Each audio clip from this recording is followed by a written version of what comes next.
Hello everyone and welcome to this new video of myself analyzing websites of quantum technology companies in the spaces of quantum sensing, quantum communication and quantum computing. In today's video we are going to look at Multiverse Computing, which is a very exciting company, but before we start, make sure to get yourself something to drink so you always stay hydrated. And with that, let's take a look at the website right away. So here we are on the website of Multiverse, multiversecomputing.com. It says top 100 AI company by CB Insights in 2025, revolutionizing AI with model compression. So that very much sounds like an AI company, but not so much like a quantum company, right? So let's scroll down a little bit. Ooh, here we have a funky looking element. Very cool.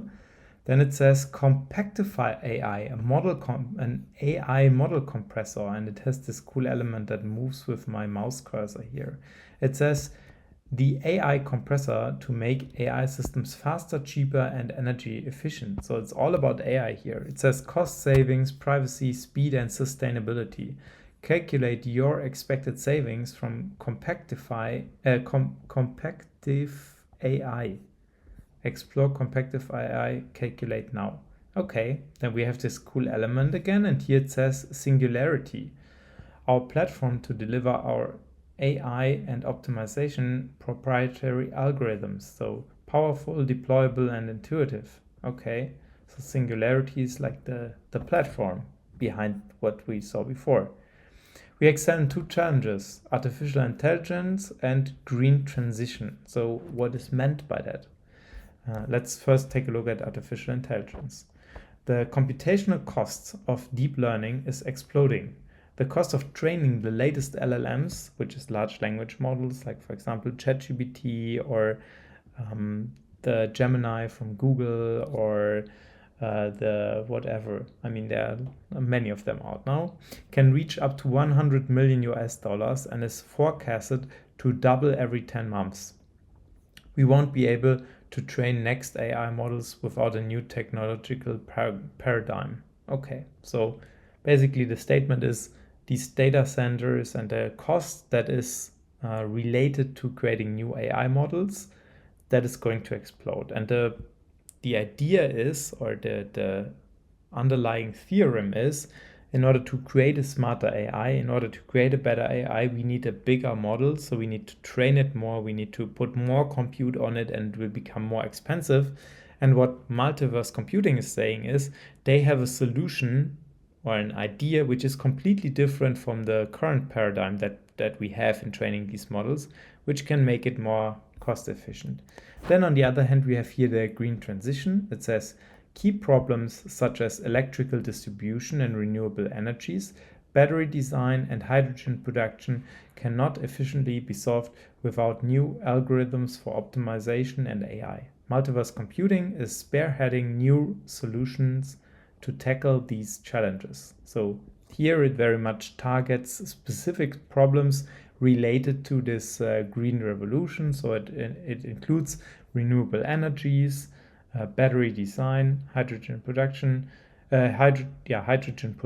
which is all, let's say, quantum physics problems, right? It's like chemistry when it comes to battery designs, electrical distribution of renewable energies, which is like real-world, real-time optimization, logistics optimization problem, and then hydrogen production is also at the core a quantum mechanical problem, how to efficiently use energy to create hydrogen. Then we have an overview over the clients here, where clients basically relates to the areas, the market areas, right? There's not like specific clients mentioned here, but it says finance, energy, manufacturing, health and life sciences, engineering, aerospace, cybersecurity, defense, chemistry, and hydrogen. Okay, more than 10 different verticals they have here. Then it says a little bit about the company, which is founded in 2019. We recognize quantum technology's potential to revolutionize AI and optimization solutions. This vision gave rise to Singularity, our advanced platform created to empower clients. Guided by customer-centric philosophy, we collaborate to tailor models for specific challenges, aiming to seamlessly integrate user-friendly disruptive software into the industry landscape. So it is a company that is focusing on AI, but it looks like it's using quantum to do that, because it also says here the biggest quantum software provider in Europe. So they use quantum technology, probably quantum computing, to optimize the training and the inference of AI, so basically machine learning, like for example the deep learning that we saw before. And they use quantum computers or quantum technology to make that happen. And they're a software provider, it says, so they don't build the quantum computers, and they are looking at the customer specific problems. So they basically, if you look at the layer stack, they are like looking at at the problems. So they're creating the solutions. They are probably also looking at the algorithms, because we're talking about AI and AI training and so on here, like proprietary models. But like everything that comes below, like compiler related things and so on, that probably is not part of what they do. At least that would be my guess from what I've seen now. But we will learn more about that as we go onto the next slides. Here we see some partners that they work with together. So there are a couple of names. Some of them we might have seen before, others we might have not seen before, and we will see in future videos. For example, I just see D-Wave here as a hardware provider, or INQ. Then there's some highlighted ones here, investors and grants that they also took, like for example European grant here. Okay, with that I think we can jump over to the next one, which is the compactive AI. So the model compressor. The AI model compressor to make AI systems faster, cheaper, and energy efficient. So it compresses AI models, as much as I get it from the wording. So how does it work? Calculate your expected savings from compactive AI. So here we see a normal. Okay. We can even go very concrete here. We can choose a model. Okay. So let's take the Mistral 8X7B. Okay. And then we want to say we want to train it in the cloud. Okay. So now what we see here is for the original model you pay $98.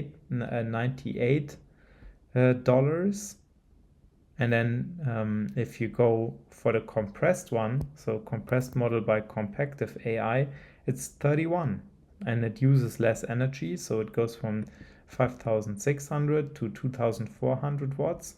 And yeah, 90% parameter compression. So it compresses, it says parameters compression, so it probably compresses the model itself, not necessarily the resolution of the parameters, but really like the model itself. And I think it's a very clear value proposition here. You can choose specific models as examples for that. I think that's a very nice thing to do here, and it's very like market standard models, and it shows you how it compresses the cost here.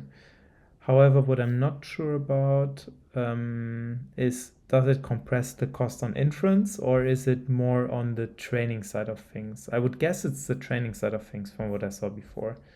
Okay, benefits of using compactive AI: cost savings, lower your energy bills and reduce hardware expenses, privacy, keep your data safe with localized AI models that don't rely on cloud-based systems, speed, overcome hardware limitations and accelerate your AI-driven projects, sustainability, contribute to a green planet by cutting down on energy consumption. Why compactive AI? Current AI models face significant inefficiencies, with parameter counts growing exponentially but accuracy only improving linearly. This imbalance leads to skyrocketing computing power demands, so this is probably on the training side of things, soaring energy costs, increasing energy consumption, not only bottom line, but also raises environmental concerns, and limited chip supply. So you also need bigger chips, right, to run all of these bigger AI models. So scarcity of advanced chip limit innovations, and business growth. Compactive AI has the solution. Revolutionizing AI efficiency and portability, compactive AI leverages advanced tensor networks to compress foundational AI models, including large language models. This innovative approach offers several key benefits. Okay, we see again enhanced energy efficiency, specialized AI models, privacy and governance requirements, and portability. Because if it's compressed, it's easier to get it on a different device, right? So size reduction, that's what I said before. Like by this, you also get parameter reduction because you have less parameters. Your network is basically shrunken down. At the same time, you have faster inference and faster retraining. Okay. And then there are some model examples here. So that goes very much into the AI side of things. And then there are some questions and answers here. Okay, let's look also at the platform, at the Singularity, empowering solutions, multiverse computing Singularity.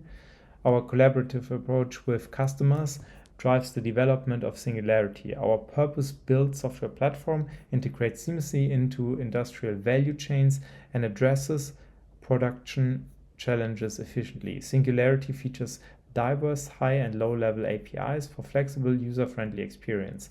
Its core harnesses sophisticated proprietary algorithms combining quantum and quantum-inspired computing to efficiently address complex AI and optimization challenges with precision. So it combines quantum and quantum-inspired computing. So there's also a part of it which doesn't necessarily run on a quantum computer, but it uses the ideas, the concepts of quantum computing to actually perform those optimizations. Witness Singularity in action. Then there's like a page here which probably assembles what it actually looks like, the final product. There's some video here, unlocking the potential of Singularity, production ready, powerful core technology, customer centric. Okay, that's already what we saw. Addressing critical challenges with Singularity. Okay, there is a lot of stuff here, and now that's, I guess, the juicy part, under the hood quantum method. So in-house quantum algorithms. That's, I guess, what we are all here for, right? Multiverse computing develops proprietary algorithms that utilize current quantum platforms, particularly for complex optimization tasks and interpretable machine learning. Hardware-agnostic approach, recognizing the diversity of quantum hardware platforms, superconducting, photonic, neutral atoms, ion traps, all of what we've seen before, and so on. Multiverse computing remains hardware agnostic. Major quantum hardware manufacturers have parented with multiverse computing. And there's even more here. It says strategic deployment of quantum solutions. While long-term quantum computing power is promising, its immediate application is limited. That's this NISQ error, which we are always talking about, right? Multiverse computing emphasizes the importance of strategically deploying quantum solutions for tangible economic value, avoiding purely exploratory applications. Okay. And then we have expertise in quantum solution deployment. Multiverse computing possesses the expertise to guide the deployment of quantum solutions effectively, ensuring they outperform current alternatives and offer real value to customers. Okay, now on the quantum end. So that's on the quantum computing side, right? So it basically says they have experts, they know how to get their algorithms ported on different types of quantum computers. But on the other hand, they also say we have to look at real world problems. We have to see if the quantum computer really delivers value for the real world problem. Now, on the other side, we have here this quantum inspired methods, which is tensor networks.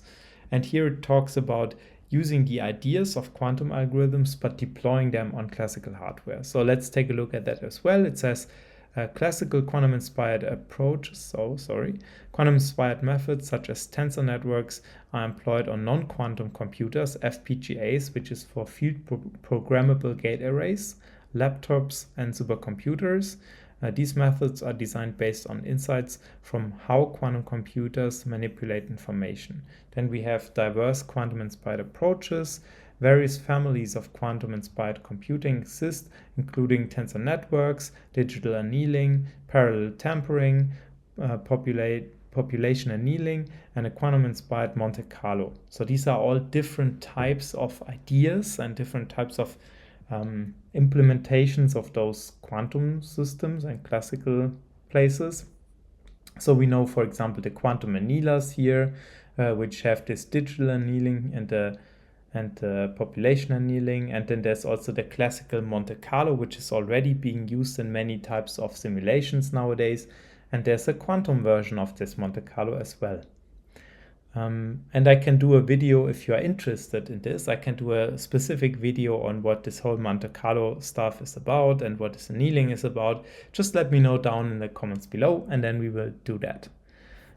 Moving on, power of tensor networks. Multiverse computing employs tensor networks as the most powerful, rapid, and challenging to implement quantum-inspired approach. Not to be confused with TensorFlow. Tensor networks are renowned as the world's fastest classical algorithms. And then we have role in quantum supremacy validation. Tensor networks serve as a benchmark for assessing quantum supremacy. They are pivotal in determining if a quantum computer has achieved superior computational capabilities over classical computers, which is basically the definition of quantum supremacy. So quantum supremacy means that you have a quantum computer which outperforms a classical computer on a specific task. Now, there is a bit of a differentiation nowadays between the supremacy and the advantage, as in the supremacy, you have a task which can purely be academic. It doesn't necessarily have to deliver an actual value. Whereas in the advantage, the question is, can we pick a problem which is maybe like a business problem or some relevant problem, and can we run it faster on a quantum computer? That's the advantage versus supremacy side of things, as much as I understand it. If you have a different understanding, please let me also know down in the comments below. Accelerating AI and optimization. Multiverse computing leverages tensor networks to significantly accelerate AI and optimization tasks, achieving more than a 1,000-fold speed up. So 1,000-fold speed up on AI tasks. Versatile development. Tensor networks excel in scenarios without cloud connectivity, such as factories, satellites, and defense battlefields. So this is all on let's say, edge AI application type of things, right? It says without cloud connectivity. Then we have the CSO expertise. Multiverse Computing's Chief Science Officer, so CSO, is a founding figure in the realm of tensor networks. Mastery in these methods is rare, and multiverse computing is well equipped to provide both success stories and lessons from challenges encountered in this field. Okay, so that is a lot of insight already. Then it looks like one of the major application spaces seems to be defense, because that has its own rider up here. It says AI and quantum solutions for defense superiority. Difficult word. Transforming defense readiness with AI. So that basically looks into how to use AI in, I guess, defense applications. I don't want to go into the super details here because I guess the video is getting a bit too long, but let's quickly skim around it. Mission critical AI models optimized for performance and efficiency, so maximum efficiency, tactical precision.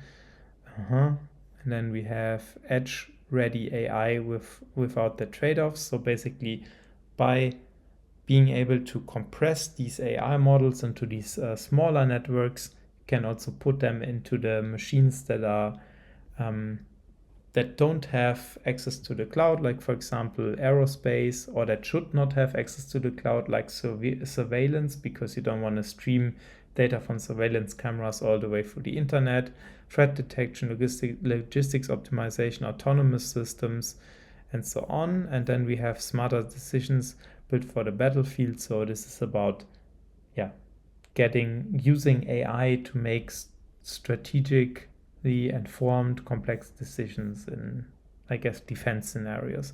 AI for readiness, AI for deterrence, AI for dominance. Okay, that's an interesting statement. Okay. Key benefits for defense applications are secure and on-device AI. That's what we said before. Peak performance in compact form. That's because the models are smaller. Here it says up to 95% smaller. Energy efficient execution in the field. That's also because the models are smaller, they're more performance. So here you have like battery powered enablement, reduced latency and faster decision. Also clear because if you have smaller models, we can do faster inference, and then of course cost-effective AI at scale. Built for defense innovators. Sorry, and then there are some applications down here, proven results. So, and then we go down already to the news. Okay, and then okay, there's some more stuff here. European Defense Agency, NATO. Okay, and some expertise. Let's move on to the clients tab here. More than 100 companies and 10 industries. So here we see all of the industries that we saw before. So people in finance that are using it, like Crédit Agricole, Moody's. So you see a lot of big labels here. Then in the energy sector, manufacturing sector, we see also a lot of big labels. Health and life sciences, there are also some here, but it becomes less. Engineering, there's one already. Aerospace, we have a couple of them here. Cybersecurity, defense, okay, that's what we saw before, right? Chemistry, hydrogen production, and also others. Okay, that's interesting. So there's a lot of customers here. I guess there are many more customers because it says 100, and these are not even 100 down there. So there's a lot of people that are already using this. Then there are some resources here. I guess that tells us something about the technology. So there's some publications, which means they're also publishing some of their results openly. There's a news writer here. And then we have these two big areas, which we saw on the starting page, which is the AI side of things and the green transition side of things. Just quickly going here on the AI side of things, global top 100 AI company. There we see the top 100 CB Insights AI companies with Multiverse computing highlighted here. Okay. And then it says something here about those sectors we saw before. So revolutionizing AI sustainability, quantum-inspired tensor networks, and transforming AI efficiency. And then we see down here these case studies and the different application areas that have been discussed before. And yeah, there are some like small texts below, which probably explain what we are actually looking into. Now, without losing too much time, let's go also to the green transition side of things. So here it says, empowering innovation in energy green transition through AI and optimization. Our premier solution supports customers in achieving sustainable progress in the real industry cases. Then we see here some labels and names of probably customers. Here it says something about energy, and again here we see the different applications areas with small text below, like for example fusion predictive maintenance, so predictive maintenance and I guess fusion power plants, exactly. Batteries, what we saw before, green ports, the hydrogen stuff that we've also seen, smart grids on like optimizing grids, I guess. We see here a train. So there's also something about mobility related things and many, many more. Okay. Then there is something about the company. Let's also quickly go check this one out. We see here something about the team. Our company, we are dedicated to employing the best talent in the world. This makes multiverse computing an incredible place to build your career. as you will be working alongside world-leading experts in quantum computing, tensor networks, machine learning, and finance. Then you see the founders here, the go-to-market, business operation, the tech team, and so on. Multiverse Computing Ethics Committee. Why is ethics important for quantum? We believe that ethics must be central for the development of any new technology, and in particular in quantum computing. Multiverse computing aims to be the ethical flagship in the quantum ecosystem. And then on the other hand, here we have, what is multiverse computing doing about it? We founded the Multiverse Computing Ethics Committee to shape the multiverse computing vision and culture, creating an ethics-driven environment where we promote diversity, inclusion, well-being, and sustainability. Then let's also quickly check out what else we have here. There's something about partners and about locations. So we see here on the location side, there is a Spain location, Canada, Germany, so France, UK, so they are basically all around the world. A lot of them are in Europe. And with that, I think we've already come to the end of this very exciting review of multiverse computing. If you want to learn more about it, go visit the website, or if you have any specific questions, just let me know down in the comments below. Also, if there is another company which you have been stumbling across and that you would be interested to see in one of those videos of me reviewing their websites, also let me know down in the comments below. I'm looking very much forward for that. And with this, make sure you always stay hydrated, and see you in the next one. Bye bye.